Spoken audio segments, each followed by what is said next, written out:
Hi there. So welcome to Jay's What's Up. I'm very excited that you're here to join us today. I have a wonderful interview coming up here with Corinne Steel Gillespie. And anyway, I just want to ask you just a couple things out there, because today's topic is actually it can be an emotional one, especially one on a personal growth or development phase, in terms of it deals with the family breakdown, or if there's, the family starting to separate. How do we put, children first in terms of a priority, moving forward into their well-being, and then developing a game plan or strategy to move you positively in that direction to where you want to go. And so we're going to get some of those questions answered, maybe look at some tips moving forward as well. So before we do on today's interview, I just want to, for those who don't know me, my name is Jay Graham, and I'm the owner of H2O Works Canada, where client care is water therapy. I'm also a presenter in my field nationally. I'm a coach from a nutritional perspective and help my clients reach their health goals. I'm also part of Crack the Code team, where we look at stress and symptoms of hormonal changes on embracing hormones. Plus, I get through networking, help other individuals, expand their influence, reach, and their brand in the community. So I think collaboration is very cool. And so that's what today's interview is going to be all about. So if you're listening today, please, maybe just send a little heart or a comment or something so we know that you're out there. That would be great. And that you can hear us. That would be important as well. Can you hear me now? Yes, hopefully you can. Okay. So again, I want to say thank you very much for coming in. I met Corinne actually at the GWIN, which is the Guelph Women in Networking organization. And that was at Christmas time. Yep. And we hit it off. It was great. I had a good time. I really appreciate that particular organization. So that's wonderful. And Corinne, she's also the executive, one of the executives in that organization as well. So in terms of her background, you have a 3-year, business diploma, right? And that one is over at Conestoga. And then in 2017, you're at the University of Guelph. I was, yes. Right. So you've got there in terms of a certification in couples, in family therapy, studies. Yes. Excellent. Yes. Thank you. See, got to make sure we get it all together. So how long, I think you've been 2 years, right? You've been doing, I love your business card when you said she was the divorce diva. I thought that actually caught my attention as well, which I thought was interesting. So tell us a little bit more. I know separation, divorce can be quite an emotional component. Yes, right? And moving ahead with a family as a priority, there's probably like the specific mindset and values in terms of that. So what are your thoughts? Right. So for many people, it is a very emotional time, and it's a very stressful time, and it's difficult. And a lot of people have colloquial experience within their world. They have friends, they have family who have experienced such a thing, not always in the most positive light. And most frequently, it is not a positive change. Divorce can be a positive change if you have the right mindset, especially moving forward, that the end of the marriage and the beginning of your new life is a positive step towards your family being more connected or more centered. Or that's excellent. Yeah. So there's many different things that can be done initially to try and move it to a more positive space. And that would be, I would think, especially when you have kids and children and you want to try and be, just establish their health, their well-being, plus your own. Yes. I would think that would be huge. So obviously with yourself, this is a very interesting business that you have become involved with. So I'm going to, your personal story probably led you down this path and this journey. So if you're open to sharing, how did this all come about for yourself? Yeah, for my family, it was 10, 11 years ago now. We've been separated, divorced, and through many different journeys in between. So 11 years ago, it was not an overnight decision. It was something that was long and thoughtfully thought out. And I approached my husband at the time, and I said that I just didn't feel like our story included being with each other anymore. It was a very difficult decision to make. I would think. Yeah, exactly. It took time, and we did do a lot of effort before that. But I decided that for my family's story, for it to be a positive story, that we couldn't be together anymore. Okay. Yeah. And so you were a single mom then for 11 years. Right. My kids were 1 and 3 at the time. Yes. And then I made some very early decisions at that time about my family and how we can move forward in a positive way. Excellent, good. Yeah. So I noticed too on your site, I was on there and I was looking at everything, and that part of it too, I think there was a concern that you felt that resources and how to find things and where to start was not necessarily readily available to people. No, and things have changed in 10 years, and the divorce landscape continues to change in a positive way, which is really great to hear. Good. But it doesn't matter where you start in the journey. Right. There are definitely difficulties in finding those resources, as many mental health facilities and supports are difficult to connect to. Yes. This is not a one-time issue. Right. So what I found, I'm a researcher at heart, and when I get I like research. Yeah, when I get something in my craw, I can't let it go. So I went online and I did a lot of research for us so that we could move forward and understand what we were experiencing, not just from professionals like lawyers or even my family doctor, but just to understand exactly what people were trying to get us to move towards. So I did a lot of research at that time. We were actually able to get the bulk of our separation agreement done before 5 months separation and off to the lawyers, but from our kitchen table, because we sat down and we went through a lot of that research together. So it was amicable? At the time. At the time, yeah. I can say that that's good for it's kids waxed too. and waned over the years, because that's what happens when all relationships, for sure. And yeah, so at the time we were able to get through it amicably. Yeah. Okay, good. So I noticed on your business card where it says, I said, Divorce Diva. Yeah. Also you're a coach and a mentor. Yes. For other individuals and stuff. So what would be like, say, some steps or something for the process and how you could maybe make a difference in terms of somebody else moving forward in a similar situation? Right, some key aspects to it would be a lot of experience. I'm a bit of a collector, if you would, and in the 10, 11 years that I have been single and divorced and divorcing and going through my own experiences, I've collected a lot of people in my life and their stories that they've experienced in divorce. And the one big aspect that people have is they don't understand a lot of the different people that they can ask for help.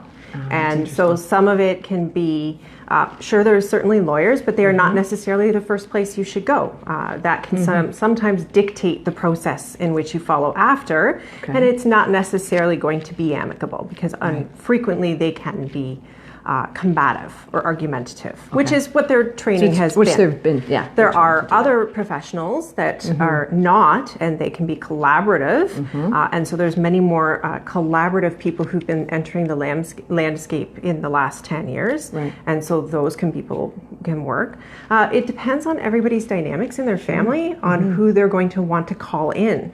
You can take a do-it-yourself approach, but yes, sometimes it's just about teaching people which approach might work for their family and their situation, and how they can impact the entire process even 10 years later, just by that first reaction and how they handle that situation. Excellent. So I would think too, when, with your background and your schooling, that we chatted beforehand, just being honest, right? In the family side of things, obviously understanding, again, the different dynamics, right, would be a big role. And moving, as you say, taking that forward would be a big deal. And one thing that I really focus on is making sure that people understand power dynamics that are in the relationship and how they're influencing the situation as well. And empowering, what I really work to do is I empower both men and women to advocate for themselves and how to advocate for themselves in a positive or non-combative way. That's excellent. That it doesn't necessarily have to be argumentative, that it can just be advocating for yourself. Yeah. That's good. Asking the right questions and what to say, and as you say, coaching and educating and moving forward. That's excellent. So, and then this could be a tough question. Okay. Really tough question. So if you're looking at a game plan, right? What could a game plan look like? Yeah, for everybody that approaches me, it's very different. And that's why being a coach and a mentor or the Divorce Diva, it really depends on what hat I'm going to be putting on for that person and what they need. I've done things as simple as reviewing a separation agreement a few years after they've maybe signed something, or maybe those people just want to make changes and they don't know where to start. So I will sit down and I will pour over the separation agreement, make some recommendations on how they can make changes and move forward. There's so many different things. There's also people who are coming to me before they've even announced that they want to do this. And sometimes I pour through the things that they're going to need to be able to move forward after the announcement is made. And so then there's those components that are really important in that aspect as well. Okay. And that would be, I would think, important, because obviously we're looking at minimizing conflict the best we can. The best we under can. the circumstances of that particular situation, right? So game plans could vary. Yep. The maximizing learning. Maximizing learning, yeah, To know and showing where to- people where they can find their resources. Excellent, right? And again, probably providing clarity and helping through something that could be, as I said. Highlighting aspects of their life that they don't understand that it can impact, like 5 years after the separation, they want to move. What decisions at year 1 can be made so that year 5 can have less impact. Now, you can't predict everything. True. But there are some pieces that get laid right in the very beginning that can cause issues much later. And so you want to address those. So it's about teaching people that to people. That's excellent. So do you have any other tips and anything like that in terms of, maybe moving somebody forward? You've given us quite a bit. My goodness, we know everybody is unique. We know everybody has, certain situations, questions. But you brought up a really interesting component. I thought it was a great tip. What I do in year 1 is could be very different in year 5. Yeah, for sure. For sure. And I'm in year 11. So, at this point, and this is another really key point, is that it kind of never really does end when there's kids involved. Sure. Of course, when it comes to people who don't have kids involved, things are going to be different. Sure, and I can understand that. And they have different things that I would recommend. Right. But yeah, when it comes to having a family and children, Yes. it makes almost a lifelong impact. Whether you like it or not, it's there to stay. And if people, if they don't have kids, maybe they have dogs.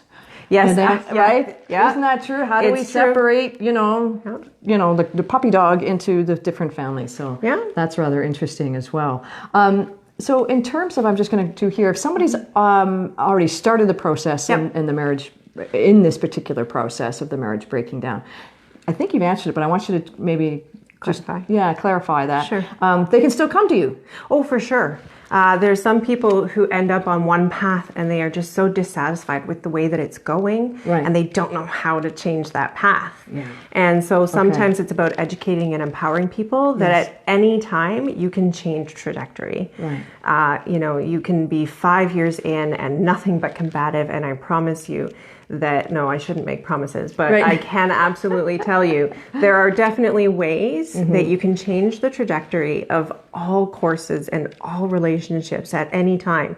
Now, it does take 2 to tango, but if your tango is, spot on, it's really apparent on who is going to be needing more support. Okay. No, and that's good.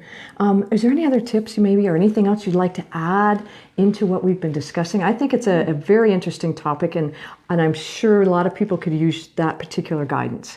And so is there anything else maybe you could add? Don't be afraid to reach out. Good. I don't bite, especially if it's over the phone. Right. So I will be posting, the contact information again and the webpage, right? yourexsolutions.ca, okay, just in case. And in terms of the process, do they just go online, or do they just, with the contact information, that's how they contact you, and that just starts everything? Yeah. There's definitely, calling is a great way to definitely reach out. But, I have email, I have Facebook, I have my website, and you can reach me in any of those manners for sure. Okay, great. Definitely what I like to do is I start with a 20-minute conversation just so that I can understand if they're open to a discussion with me or not. Right. And then that first 20 minutes, then after that, it's up to whether they want to engage or not. Okay, and that makes total sense, right? Because you want to be able to, I would think for you, can we also communicate as well? Right? That makes sense, right? You've got to make sure that, are they open? And I make sure that the other people are leading the conversation. Okay. Yeah. It's just like any sort of engagement of trying to evolve the process. If people want to be involved, I want them to contact me. Okay. I'm not going to chase you. No, and that makes sense too, right? This is for you, moving forward and helping out with, solutions with the family. So it only makes sense that, what, please reach out if this is something of interest. Definitely. Also, too, if you know somebody who could potentially use this information, please tag them. That would be amazing, right? Because collaboration is cool, sharing is caring. If you have a comment, please place it below. That's important. And the other one, too, is, and I know because your background is extensive, right? You also, we did an executive assistant, too, that you help out, too. And this is a side note, only because I found it fascinating. Yes. I did. I found it very fascinating. So you were helping in Toronto recently. In this, could you tell us just a little bit more? Yeah, so one of the reasons that I find that my own process went really well is because of my business background. Mm-hmm. And one of the other aspects of my life is that I am an executive assistant for hire, if you would. Mm-hmm. And so recently I took on helping out a very dear friend of mine with his 2 Black History Month projects in Toronto and they both went off really well. Good. And it went so well that the performance that we had on March 2nd was recognized by the Mayor of Toronto, and he declared March 2nd, 2019 as the Titans of Toronto Reggae Day. Cool. And that was really that great. This is for Culture Works, just so everybody understands. Okay. And they are a really great not-for-profit who is out to make sure that we remember where Black history, arts mostly, and stories come into it. But it's performed through art. Yes. So performance on stage. That's excellent. Yeah. How fun. I love not-for-profit work. Right. I do a lot of not-for-profit work. But she's for hire. But I am for hire, yes. Yes, okay. Just making the clarification right there, okay? Yeah. So again, thank you so much for coming in. It's been wonderful for you to pop in. Please, again, comment, any likes. Maybe you have one thing that you want to take away from this. That would be super, okay? So remember, collaboration is cool. If you have an idea or somebody else that maybe I could interview or pop into, please state it. Anyway, enjoy your day and take care. See you later. Ciao.